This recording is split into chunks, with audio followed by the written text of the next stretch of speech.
मी सध्या परळ येथील केईएम रुग्णालयाच्या डीन बंगलो परिसरामध्ये आहे। हाच तो डीन बंगलो आहे ज्याचा प्रस्ताव डीनने महापालिका आयुक्तांना तोडण्यासाठी दिलेला आहे। याला फार महत्त्व आहे कारण हा बंगलो जो आहे त्यामध्ये स्वातंत्र्य लढ्यामध्ये जे सहभागी झाले होते ते अनेक मान्यवर याच बंगलोमध्ये राहिले होते। 100 वर्षापेक्षा अधिक हा जुना बंगला आहे, मात्र हा तोडण्यासाठी प्रस्ताव देण्यात आलेला आहे आणि यालाच शिवसेना उद्धव बाळासाहेब ठाकरे गटाने देखील आता विरोध केलेला आहे।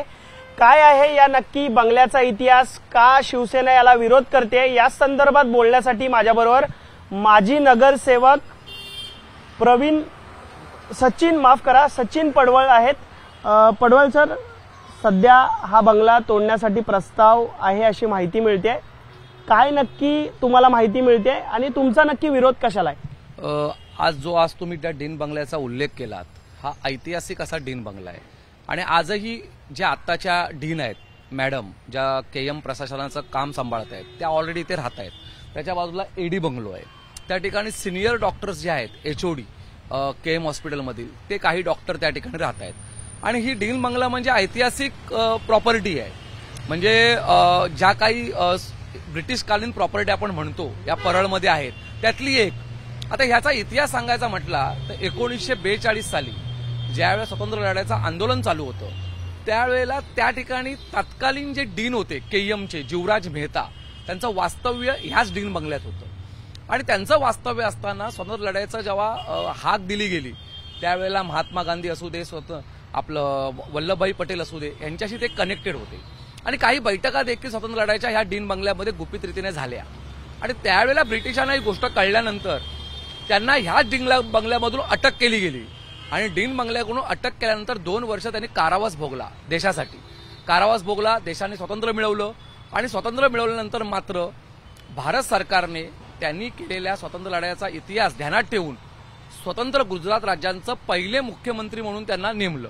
पण एवढा जर मोठा इतिहास असताना आणि हा डीन बंगला रिपेरेबल आहे, तुम्हाला मी आजही सांगतो डीन मॅडम इथे राहत आहेत ऑलरेडी। त्यांचं म्हणणं असं आहे की आम्हाला डॉक्टरांसाठी टॉवर उभा करायचा आहे, त्या ठिकाणी डॉक्टरांसाठी राहण्यासाठी फ्लॅट असतील, डॉक्टरांसाठी राहण्याची व्यवस्था करण्यासाठी आमचा विरोध नाही आहे कारण डॉक्टरांसाठी राहण्याची व्यवस्था करण्यासाठी केईएमच्या कॅम्पसमध्ये स्ट्रक्चर ऑडिट झालेल्या C1 आणि C2 ज्या ग्रेड असते की जी ती प्रॉपर्टी तोडून तुम्ही नवीन बनवू शकता, अशा ग्रेडवाल्या इमारती ऑलरेडी आहेत, त्या तोडून त्या ठिकाणी तुम्ही काम करू शकता।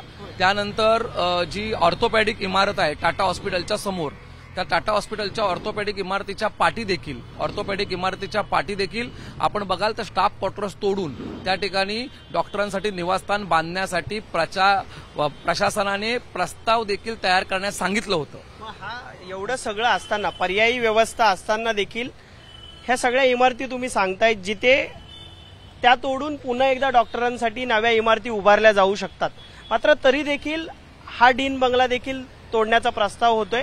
तुम्हाला वाटतं का आतमध्ये काही काळबैर आहे असं? म्हणजे तुम्हाला स्पष्ट सांगतो की जे तत्कालीन अतिरिक्त आयुक्त होते, ज्यांची कालच त्यांना सेवेमधून दूर करण्यात आलेला आहे, त्यांच्या स्वतःच्या म्हणण्याप्रमाणे त्यांनी प्रशासनावर कुठेतरी एक दबाव टाकला आणि हे केलं, करायला लावलं। परंतु ह्यासाठी सगळ्याच या ठिकाणी राहिलेले जे जुने डीन आहेत, डॉक्टर्स आहेत केएम मधील, ह्या सगळ्यांचाच ह्या गोष्टीसाठी विरोध आहे। परंतु प्रशासनासमोर सांगायची कोणती हिंमत नाही कारण सरकारी सेवेमध्ये आपण जेव्हा काम करतो तेव्हा सरकारी सेवेमध्ये काम करत असताना कुठेतरी धडपण असतं, परंतु त्या डॉक्टरांची जरी हिंमत नसेल तरी कुठल्याही परिस्थितीमध्ये शिवसेना पक्ष गप्प बसणार नाही। आम्ही आता पत्र दिलेलं आहे भूषण गगराणी साहेबांना, आयुक्तांना, की या संदर्भात जो प्रस्ताव तुमच्याकडे आलेला आहे तो तुम्ही रद्द करून ह्याचा रिपेरेबल म्हणून ज्या ठिकाणी गोष्टी तुम्हाला करायच्या आहेत त्या तुम्ही करू इच्छिता, त्याबद्दल आमचा नकार नाहीये। पण तरी देखील जर भविष्यामध्ये प्रशासनाने मात्र आडमुठी भूमिका घेतली आणि हा डीन बंगला, एडी बंगला जर तोडायचा प्रयत्न केला तर मात्र आमचे जे पक्षप्रमुख आहेत, उद्धवजी ठाकरे साहेब, आदित्य ठाकरे साहेब आहेत, खासदार अरविंदजी सावंत साहेब आहेत, आमदार अजय चौधरी साहेब आहेत, या सर्वांच्या मार्गदर्शनाने या ठिकाणी भूमिका घेऊन आम्ही या ठिकाणी आंदोलन करणार एवढं निश्चित। नक्कीच, तर आपण पाहतोय की विरोध असताना देखील हा ऐतिहासिक बंगला समजा तोडण्याच्या प्रस्तावावर आयुक्तांनी मंजुरी दिली, तर शिवसेना याला कडाडून विरोध करेल, आम्ही रस्त्यावर उतरू, असं पडवळ यांनी सांगितलंय. कॅमेरामन मनोज जयस्वालसह मी अल्पेश करकरे, एबीपी माझा, मुंबई.